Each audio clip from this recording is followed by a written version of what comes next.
Salute, salute. Salute to God, the Most High, the creator of everything. Salute to all my day ones. Salute to the new subscribers. And if you're just now stumbling across the platform, you know it's not such a bad place to be. We just learn how to hold open dialogues rather than attacking each other. So wipe your feet on the welcome mat as you come in. Hit that like button, hit that subscribe button. Wipe your feet all over the welcome mat. Trolls! Ain't nothing changed, it's still strange. And only God and your mama and maybe a UPS man or a FedEx worker can love you. I'm just saying. Alright? With that being said, last but certainly not least. Put the ones up. One time. Yeah. I say one time.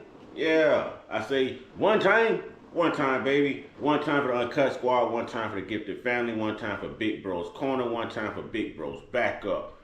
One time for God, the Most High, the real MVP, the Savior, y'all. And 2 salutes to the G.O.D. Okay, let's get it. Listen, first off, there's a better way to talk in the comment section because I'm open to dialogue. I let everyone know that. I've even put my phone number out there a few times for these dialogues.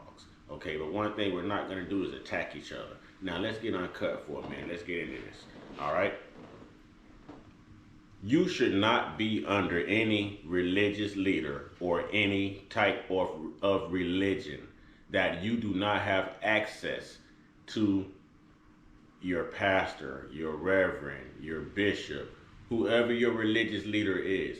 You should not be confined to a place of worship to where you can't grow, to where you can't ask questions. All right? Because asking questions is how we learn. Disciples ask questions. Regular people in the Bible asked questions. That created the term ministry. We have to learn to use our common sense. Okay? A lot of people are standing up and claiming to be things and don't even know the title behind it, the reverence behind it, the origin, the history, or how many people lost their lives behind it. And we're talking about religious wars, Christian warfare. Just the title of Christian alone. This is why I tell you I'm a spiritual person. I get my one-on-one with God. God says right there in the Bible that He is a spirit. He is a spirit. I can't connect to anything physical and expect anything good out of anything physical to come out of that. I can't. It may be good for a while, but human beings change. Mindsets change. Understanding changes. Love changes. Okay? People grow apart. People grow away. People go astray. So what I'm telling you is, don't be so quick because someone speaks well to put your trust in a human being who puts their pants on one leg at a time, just like you do. Now, most of you will sit there and act like we're not seeing this exposure every day in God's pulpit. You know, not to throw any shade. But every time you witness a woman holding a microphone in the pulpit, you're witnessing an abomination, a law broken unto God. And that's per the Bible. All right? Some people will attack my long hair. I've addressed that with the Apostle Paul. I addressed that with the Corinthian people and the church. Okay? This is not me picking and choosing. This is me going above and beyond to understand the origin of these scriptures. I don't just take one thing out the Bible that sounds good and shoot it at someone. I read the whole entire thing to see what relevance it has and what origin it was talking about, what tradition that complements this contemporary time that we live in. And that's what we have to do. A lot of people don't know about the 19th Council of the Roman Catholic Church, 325 AD, the meeting in Nicaea. Okay, with Arius, with Constantine. They don't know about Serapis. I know these things. Okay? This ain't me clout chasing. And I never accused Geno Jennings. I put a question out there. If one is always going after a trending topic It's no different from a content creator. I'm probably one of the only content creators you'll ever encounter who don't go after trending topics. You know, I was talking about the whole fall of the church before the TD Jakes thing happened. If you go far enough down my timeline, you'll see that. But a lot of you accuse me of only talking about TD Jakes because you did not do your due diligence and your research by going all the way down that timeline. All right? I don't claim to be a Christian. I don't claim religion. I claim spirituality. I claim God. I claim God. People, let's not act like there is not conviction that walks around with you that we call a conscience. Your conscience, that inner voice, has never told you to do anything wrong. That's the God in you. That's the God in you talking to you, leading spiritually. This is how God communicates. If we all listen to that inner voice and we were able to rewind time, then we would go back and do lots of things differently. Lots of things differently. But see, we listen, but we don't hear. We hear, but we don't listen. Speaking of hearing and listening, let's check this out. In the city of Manasseh, which is known today as Memphis. The priest at Memphis, which was also the capital back then, the priest at Memphis said, "We'll consecrate you to the priesthood." Why did they sell out? Right, stayed there behind. Exactly. Guess what? It still goes on today. So they sold out and they consecrated him to the office of Pharaoh, and they made an image. They made an image in honor of him, and this image is called Serapis. Y'all following me? Y'all sure? So you gotta understand this. You can't share this with nobody else if you don't understand it. The worship of Serapis. You see, this dude, Ptolemy the First, there it is. That's Serapis, the Egyptian version of Serapis, dating back to approximately 350 BCE. This is the image that they made in honor of Ptolemy the First Soter. All right. Okay? What is Serapis? They took the name Osiris and combined it with the word Apis, which means the bull. Right. Osiris. It became Serapis. Now here's the deep thing about it. Ptolemy the First tried to incorporate the religion of the Greeks into Egypt by creating the worship of a new god. And this was that god, in honor of him, called Serapis. Now, it was really a composite deity, as you see here. Again, as I said, made up. It looked kind of dumb, don't it? But hey, you know, the Egyptians had to give him something to appease him. Okay? And as you see here, over here is the Greco-Roman version of Serapis, the painting. How do you know that's Serapis? By the cup on top of his head. Right. Y'all see it? Now, what year are we talking here? Greco-Roman, 135 BCE. So this can't be Jesus. Right. If he had existed, it can't be Jesus. Right. You follow what I'm saying? This is the image that the Greeks made the Africans worship. Yeah, but this goes back to all the religious warfares I spoke of earlier in this video, and how many people lost their lives because certain things were forced upon them to where they could not freely ask questions, okay, to get a better understanding, to basically see if this is something that their spirit agrees to walk with, to believe in, to be labeled, Hey Google, what is the real meaning of the word Christian? Follower of Christ, according to Wikipedia. Etymology: The Greek word Christianos, meaning follower of Christ, comes from Christos, meaning anointed one, with an adjectival ending borrowed from Latin to denote adhering to, or even belonging to, as in slave ownership. Adhering to or even belonging to as in slave ownership. I'm sorry, but those were the only two lines that I was able to pick up on. Christian. The real meaning of the word Christian. I'm sorry, I'm not a Christian. I've never adhered to or, bought any slaves. I've never been a slave owner, so that cannot be a part of me. There's some other things I could let you in on, but I don't want to get too deep. He's getting somewhere with this, and I just want to let you know that what he's speaking of is the beginning of plagiarism. This is history, people. This is something that you can find at the click of a button. If you can't get to your man of worship, your man of praise, your man of God in your church, or wherever you praise at, then this stuff is out there. It's called the internet. This knowledge is out there. You'll also notice that certain pastors don't preach on certain books. How many pastors actually speak on Revelations? How many pastors actually speak out of, I call it, Habakkuk? How many speak out of Jude? There's reasons. There's reasons. And while we're busy defending these men of God, and some of them are great, and Gino is a great one.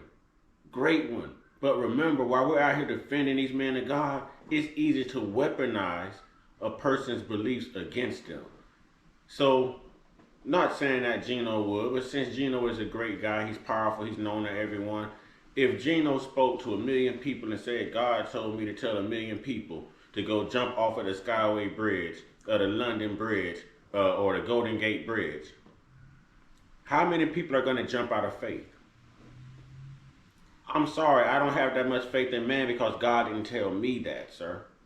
So let me go ahead and see you jump first to build my faith up, because you're the man of God here. So if you take that leap of faith, then you know what? God just may convict me to take that leap of faith. But you can't tell me God told you to do it and you're going to remain standing on this bridge and watch me jump. It doesn't happen that way. But let's get back to this because I didn't want to make this too long. Yeah, buddy. In fact, show you how deep this goes, there was a correspondence from Emperor Hadrian referring to the Alexandrian worshipers. Where's Alexandria? Egypt. Come on, talk to me. Where's Alexandria? In Egypt, Africa, right? Yes. The Alexandrian worshipers of Serapis calling themselves what? The bishops of Christ. Now that's the thing. There was no Jesus. Bam. There was no Jesus. But yet these people refer to themselves as the bishops of Christ. And here's what he says. Egypt, which you commended to me, my dearest Sir Servianus, I have found to be wholly fickle and inconsistent. Putting down Egypt, okay. I can deal with that. And continually wafted about by every breath of fame, the worshippers of Serapis here are called what? Wait a minute. The worshippers of Serapis are called Christians. And those who are devoted to the God Serapis, I find, call themselves the bishops of Christ. Don't take my word. He's about to say don't take his word for it. Basically, go look it up. Go verify it. Finish it. Word for it, family. Go verify it. Just type this in. Okay. Now, this is what I tell you about believing in something. Again, Stevie Wonder said, when you believe in things you don't understand, you suffer. Superstition ain't the way. I'm going to leave that right there. Right there. But he's going to make a very valid point, and that's what I'm trying to get at, and I'm going to end this video. I'm not saying anything. I'm just putting it out there for you to hear, and you can say whatever you want to say. This is right here on the internet. This whole thing will come up. Now, what does that mean? That means, brothers and sisters, that in America, this image of Serapis that goes all the way back to 350 BCE had become the object of worship. Y'all follow me? This was by command. Arius. Everybody say a brother called Arius. A brother called Arius. He had a problem with it. And he made some noise about it.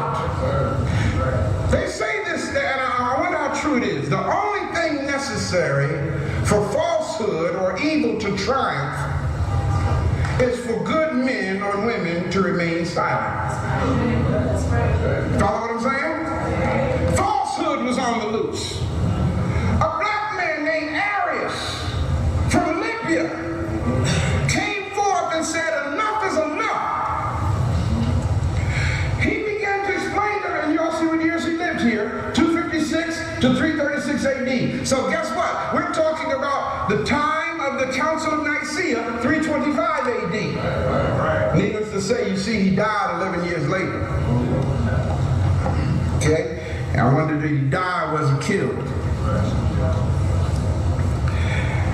Arius, yeah, but Arius lived at a time when the church was divided because of the Christological dispute which he was instrumental in starting. He taught that, and everybody write this down, Christus, C-H-R-I-S-T-U-S.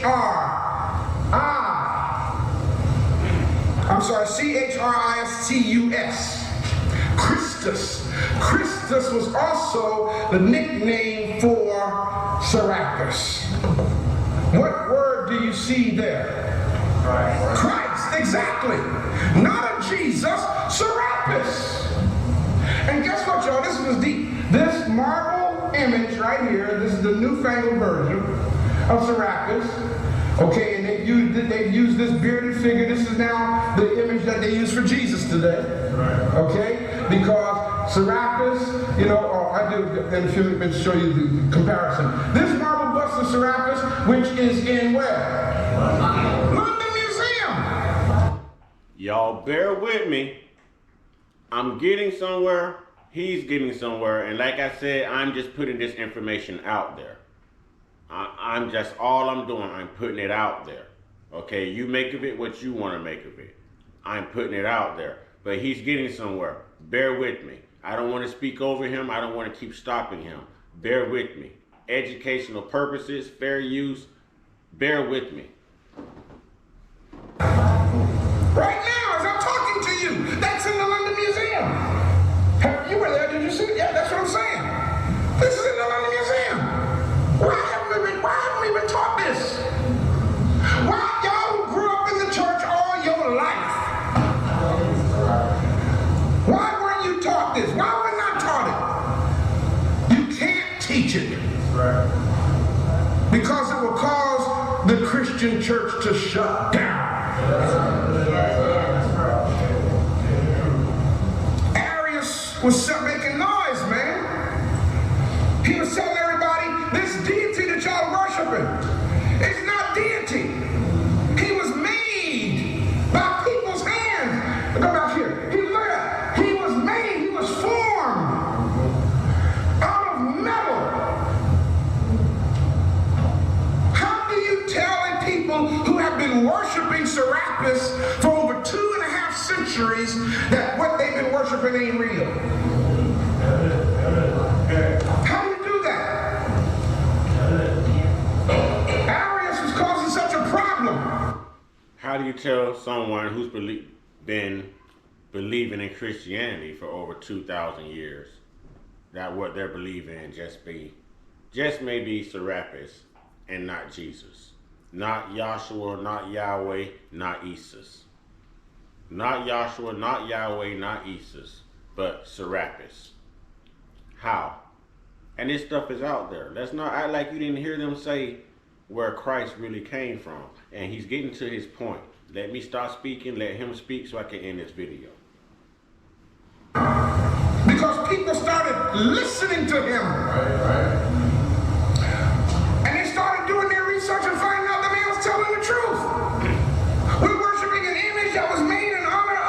Ptolemy the first. And the Son of God, which this is called the Son of God, same as with Jesus, the Europeans took the S-U-N, talk to me black people, and made it the S-O-N. Why do you think every picture you see of Jesus, the sun is behind his head? We weren't taught to call it, we were taught to call it a halo.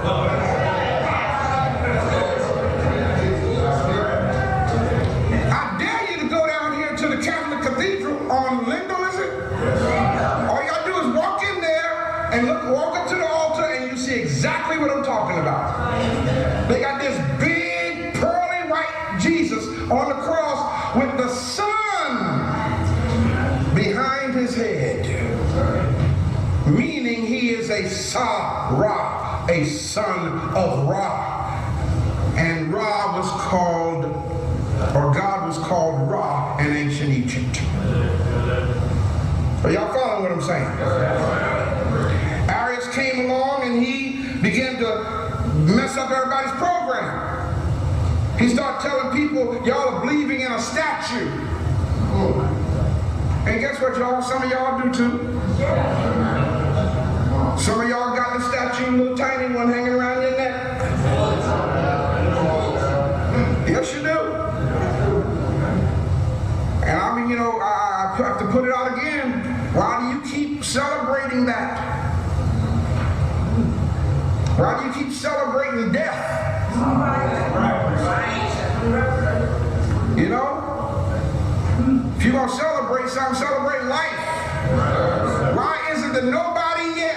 I should patent this thing and make some money. Just so I can pay some bills.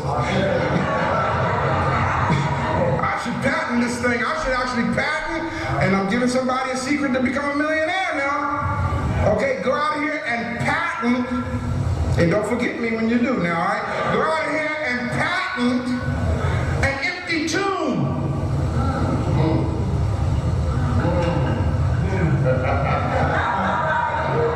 Next Sunday, that's what everybody's supposed to be celebrating. The resurrection. Why ain't nobody wearing empty tombs around in there? They're still wearing the cross with him on it. He's still dead. Y'all follow what I'm saying, people?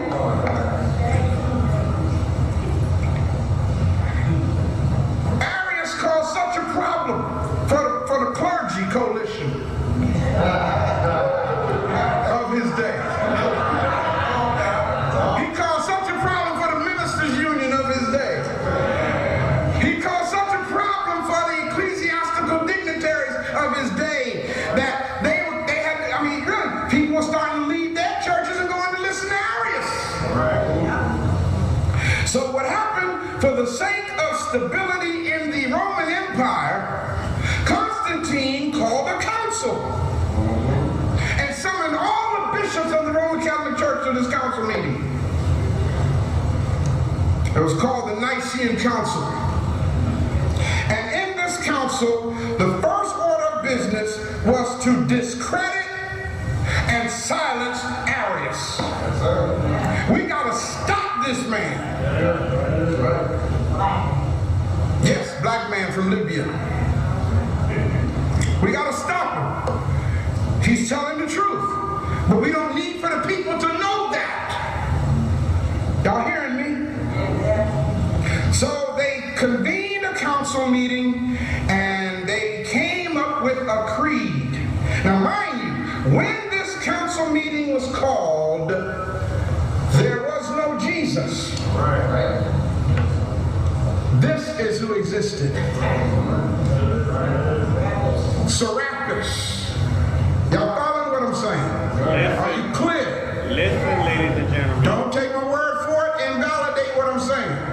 Prove me wrong. Go find a coin or a statue of Jesus somewhere. You won't find one, brothers and sisters. Nobody, Origin, none of the historians of the 1st, 2nd, 3rd century said anything about somebody called Jesus. listen, bro. Listen, Lord, listen what I'm saying. If there was somebody who really turned water into wine, they'd have statues of him everywhere.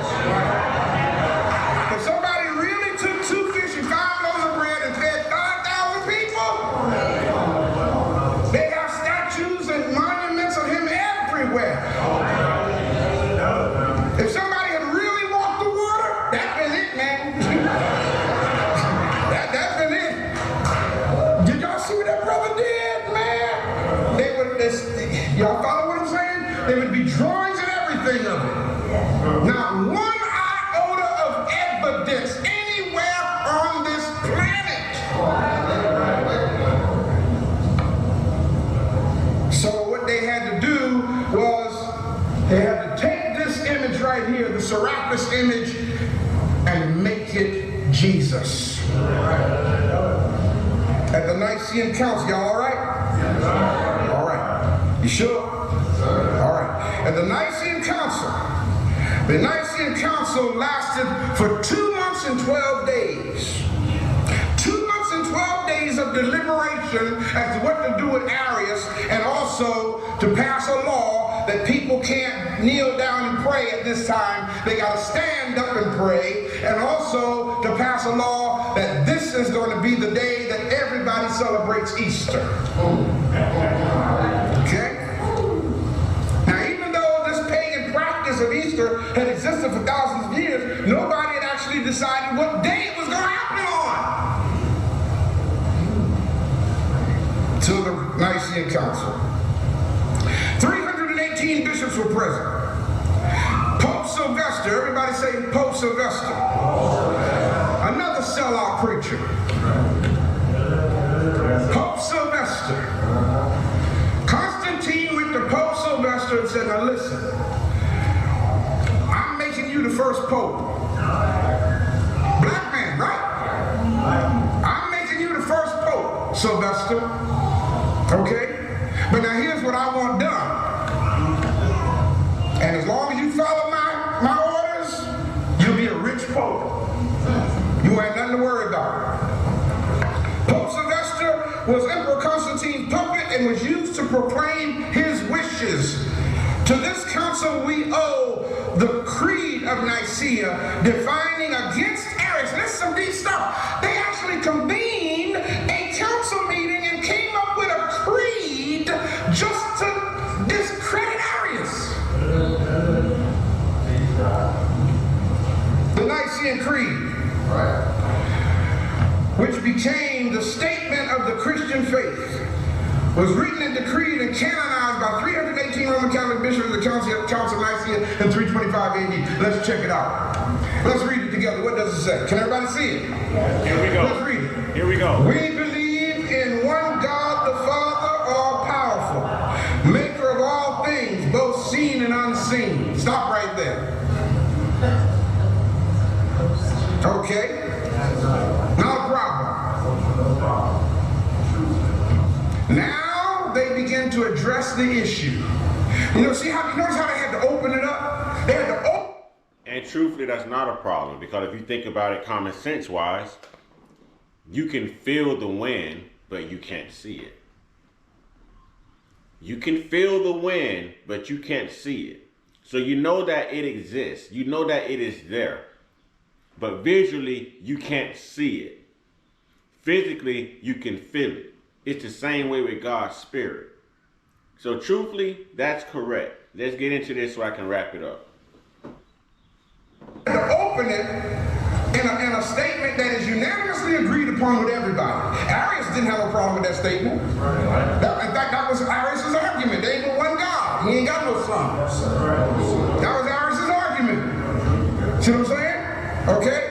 The son, the one y'all calling the son is the S-U-N. That was Arius' argument. But now they begin to address Arius' heresy, as they call it. Now, actually, the man was telling the truth. And by the way, y'all, Arius historically existed. He really existed, okay? He was telling the truth. But that's the problem. The establishment couldn't handle the truth and not remain in power. And remain in power. Now let's look at the next thing now they begin to address. And what? One Lord Jesus Christ, the Son of God, the only begotten from the Father. Why did they have to say that? Because they wanted you to know. See, that statue that they made, that wasn't begotten from the Father. That was made by people. Yes, sir. All right. The Serapis image, that was made in a furnace, shaped and molded by the hands of craftsmen. Right. Okay? So they had to come up with a creed to knock all that out. Begotten from the Father. That is from the substance of the Father. Y'all see this? I mean, all you have to do is read this about 3 or 4 times and you'll see how asinine it is. I mean, really, just read it several times and you'll see, why do they have to keep saying that? Why do they have to say that again? I mean, what are they trying to say? You follow what I'm saying? Begotten from the Father, that is from the substance of the Father. Check this out. God from God. Light from light. True God from true God. He just said God from God. So why you have to turn around and say true God from true God? Begotten, not made. Y'all see it? There's already said here twice. Begotten from the Father. Only begotten from the Father. They got to say it again. Begotten, not made. They're specifically addressing the statements that was made by Arius. Now that's some deep stuff. They actually created a creed based on what Arius said that Catholics everywhere now have to recite every day. Consubstantial with the Father, through whom all things came to be, both those in heaven and those in earth, and for us humans and for our salvation. He came down and became incarnate, became human, suffered and rose up on the 3rd day, went up into the heavens, and is coming to judge the living and the dead, and in the Holy Spirit. Now, why did they have to say all this? With that being said, I'll drop this link in the description box. You know, y'all take from that what you want to take from that. I'm not here to discredit anybody, anything. I'm just putting it out there. You make of it what you want to make of it. Do the research. It is there. Y'all get y'all one-on-one. Get your one-on-one. Get your one-on-one with your higher power. Y'all stay prayed up, stay blessed up, stay meditated up, stay real, stay woke, stay uncut. Be inspired. Be great. Be you. Before you put a title on yourself, know what title you are wearing. Know what title you are bearing. Know the origin of it. Okay? Know the origin. I respect everyone. I respect everyone's beliefs. But there's a certain reason you cannot call me a Christian. And it's not because I don't believe in God. It's not because I'm not a follower. It's because there's history behind it. Like there's history behind, you know, the slave ship, the good Jesus, that was the start of the transatlantic slave trade. But we'll get into that another time. Ladies and gentlemen, y'all stay blessed up, you know, and remember that God moves in you. And through you, God can move in today's world and make today's world a better place for not only us, those that come after us. Okay? Ashe.